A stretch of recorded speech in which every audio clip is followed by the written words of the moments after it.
آیا کہ بعض ایسے صیغے درود ہوتے ہیں جن میں درود تو ہے سلام نہیں ہے.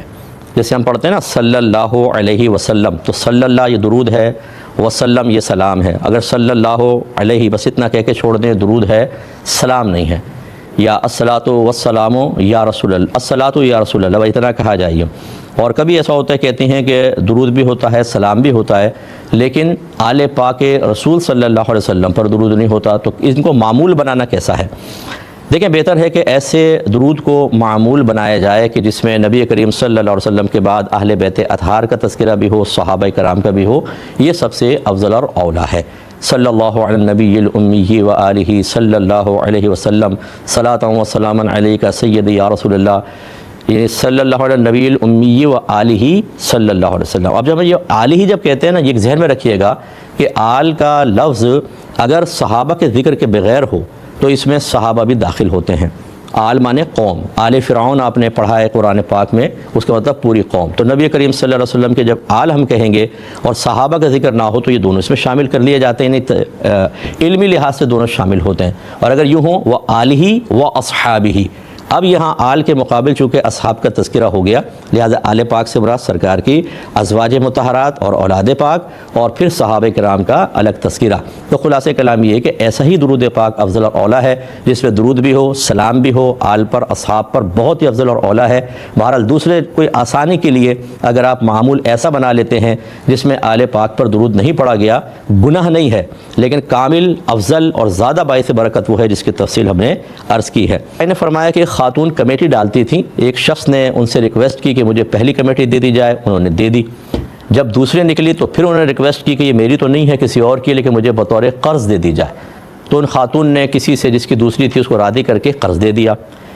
اب اس شخص نے دونوں کمیٹیاں لے لی اور اس کا انتقال ہو گیا.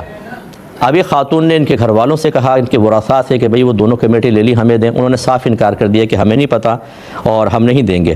اب کویشچن یہ ہے کہ کیا وہ عورت کسی سے زکوٰۃ وصول کر کے اس کمیٹی کی بھرپائی کر سکتی ہے کہ نہیں، جبکہ وہ عورت خود مالکہ نصاب ہے، کوئی شرعی فقیرہ نہیں ہے کہ وہ زکوٰۃ دے سکے؟ کیا حکم شرع ہوگا؟ دیکھیں، یقینی سی بات ہے کہ جب ایک شخص خود مالک نصاب ہے تو وہ زکوٰۃ نہیں لے سکتا. اور اگر کسی کو معلوم ہے کہ یہ مالکہ نصاب ہیں اور پھر بھی زکوٰۃ دے تو ادا نہیں ہوگی. اس لیے یہ ایسا ہرگز نہیں کر سکتی ہیں. کسی کی زکوٰۃ کو ضائع نہ کریں، بلکہ اب ان کو تاوان رکھنا پڑے گا، تاوان دینا پڑے گا، کیونکہ قصوروار یہ خود ہے، اس لیے یہاں پر یہ دیں گے. باقی ان کے ورثاء اگر ہمیں سن رہے ہوں، اگر آپ پاسبل ہو، آپ سمجھتے ہیں کہ یہ عورت صحیح کہہ رہی ہے، آپ کے والد صاحب نے لیا ہے، تو وبال آخرت سے ان کو محفوظ رکھنے کے لیے ان کا قرضہ ادا کر دیا جائے. تیسری چیز جو بطور مشورہ، یہ تو تھا شرعی حکم، بطور مشورہ بس ہم عرض کر رہے ہیں کہ دیکھیں، اس شخص نے کسی ضرورت کی بنا پر یہ دونوں کمیٹیاں اٹھائیں، گویا کہ قرض لے لیا، اور اپنے گھر والوں کی شاید ضرورت کے لیے بیچارے نے لیا ہو، بتایا نہ ہو، لیکن اس نے لکھا نہیں، کوئی ثبوت نہیں چھوڑا اور انتقال کر گیا، تو سارے لوگ آزمائش میں آ گئے. اس لیے جو گھر کے سرپرست اگر ہمیں سن رہے ہیں، یا میری وہ بہنیں جنہوں نے اپنے طور پہ کچھ مالی معاملات کیے ہوئے ہیں لیکن کسی حکمت بالغہ کی بنا پر اپنے گھر والوں سے ان کو پوشیدہ اور مخفی رکھا ہے، جیسے بعض بہنیں زیور رکھوا دیتی ہیں، کسی کے پاس پیسہ رکھوا دیتی ہیں کچھ، پھر اچانک موت آتی ہے اور بعض اوقات سامنے والوں کی نیت بدل جاتی ہے اور ہم اس سے محروم ہو جاتے ہیں. کتنے لوگ ایسے ہیں جو کاروباری تھے، انہوں نے پوری مارکیٹ میں پیسہ دیا ہوا تھا، لکھا نہیں تھا، مر گئے، تو اب کوئی دینے کے لیے تیار نہیں ہوتا.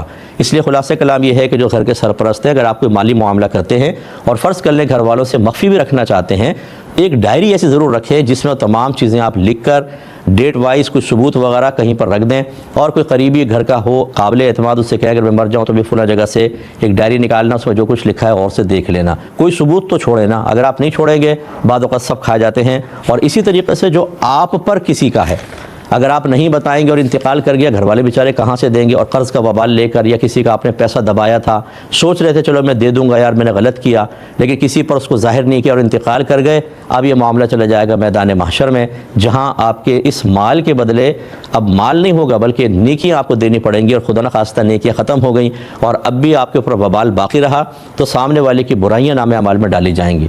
مرنے کے بعد نہ توبہ ہے اور نہ کوئی مال کے ذریعے کفارہ یا فدیہ دینے کا کوئی سلسلہ ہے. اس لیے اس پہ مجھے بھی اور آپ سب کو بھی توجہ کرنی چاہیے. انہوں نے یہ کہتے ہیں بعض اوقات ہم قرآن پاک کی تعلیم دیتے ہیں، دو بچوں کو سامنے بٹھا لیتے ہیں، ایک ساتھ وہ سبق سنا رہے ہوتے ہیں، کبھی ایک پہ توجہ ہوتی ہے دوسرے پہ نہیں، کیا حکم شرع ہوگا؟ دیکھیں قاری حضرات جو ہوتے ہیں یہ چونکہ پڑھانے میں ماہر ہوتے ہیں، بٹھا لیتے ہیں سامنے دونوں بچوں کو، لیکن توجہ ایک پر کر کے پھر جب سبق سنتے ہیں تو دوسرے پر بھی ہوتی ہے۔ ہاں اگر قاری صاحب کوئی ایسا ہے کہ دونوں کو بٹھا لیا، اب ادھر سے یہ بھی پڑھ رہا ہے ادھر سے بھی پڑھ رہا ہے، کسی پر بھی توجہ نہیں ہے، کبھی یہاں ذہن جاتا ہے کبھی وہاں، یہ تو غلط چیز ہے کیونکہ آپ بچوں کو خالی رسم پوری کر رہے ہیں، علم نہیں دے رہے۔ لیکن میرا ایسے کسی قاری صاحب کے بارے میں سوء ظن نہیں ہوگا، کیونکہ یہ ماہر ہوتے ہیں، یہ سنتے سنتے دونوں پڑھ رہے ہوتے ہیں، ان کے کان، کیونکہ ہم بھی پڑھتے پڑھاتے ہیں نا، لیکن بچوں کو تو نہیں پڑھاتے، خیر میں تو علماء اور مفتیان کرام تیار کرتا ہوں، بڑے بچے ہوتے ہیں، لیکن بہرحال اور ایک ساتھ ہم دو کے سبق بھی نہیں سنتے۔ لیکن ایسا بھی ہوا ہے کہ میں نے کبھی سابقہ زندگی میں تعلیم بالغان کے مدرسے مسجد میں پڑھائے ہیں، اس میں ایسا ہی ہوتا ہے کہ دو تین اگر پڑھ بھی رہے ہوتے ہیں تو ہماری توجہ مکمل دونوں کی طرف ہوتی ہے۔ تو خلاصہ کلام یہ کہ دو بچوں کو ایک ساتھ بٹھا کے سبق سننا یہ تو برا نہیں ہے، لیکن اگر قاری صاحب خود یہ سمجھتے ہیں کہ ایک پر توجہ دوسرے پر عدم توجہی کا سبب بنے گی، اس میں کمزوری رہ جائے گی، اور باقاعدہ وہ فیس بھی لے رہے ہوں، تب تو پھر بہت ہی خطرناک چیز ہے کہ اس فیس میں مطلب قصب خبیث داخل ہونے کے امکانات ہیں۔ اس لیے پوری توجہ ہو، یا تو ایک ایک بچے کو بلائیں، دو کو بلائیں تو پوری توجہ کے ساتھ ہوں۔ بہرحال ہمیں حسن ظن قائم رکھنا چاہیے۔ تو میں سب سے گزارش کرتا ہوں پہلے اپنے دین کو سیکھیں، صحیح چیزوں کے مفہوم کو سیکھیں، ان کی پوری تشریح توضیح آپ کے ذہن میں ہونی چاہیے، تب آپ ان معاملات میں الجھیں گے نہیں۔ منت کا مطلب یہ ہوتا ہے کہ آپ اللہ تبارک و تعالیٰ سے کسی عبادت کے کرنے کا وعدہ کرتے ہیں، اور اس میں وہ عبادت ذکر کرنا ضروری ہوتی ہے جس کی جنس سے کوئی چیز ہم پر فرض یا واجب ہو۔ مثلا جیسے اب یہ بچی تھی کہ میری بچی ہو گئی اور صحت مند رہی تو میں 2 رکعت نماز پڑھوں گی۔ اب نماز چونکہ ہم پہ فرض ہے تو اس کی منت ماننا درست ہے، یعنی فرض نماز کی تو نہیں کریں گے، یعنی اب نفل نماز کی منت ماننا ٹھیک ہے۔ ایسے غریبوں کو کھانا کھلانا، ایسے روزہ رکھنے کی منت، اسی طرح حج کرنے کی منت، یہ ہو سکتی ہیں۔ اب آپ کہہ رہی ہیں بھابھی نے کوئی منت میں عبادت کا ذکر تو نہیں کہ بس اتنا کہا میں منت مانتی ہوں۔ بھائی کس چیز کی منت مانتی ہیں، پہلے وہ عبادت تو بتائیے، پھر ہم آپ کو بتا سکتے ہیں۔ تو ابھی تو یہ منت شرعی بنتی ہی نہیں ہے۔ اگر بچی تنگ کر رہی ہے تو یہ اس قول کے پورا نہ کرنے کا نتیجہ قرار نہیں دیا جائے گا، لہذا بے فکر ہوں، ڈاکٹر کو چیک کرا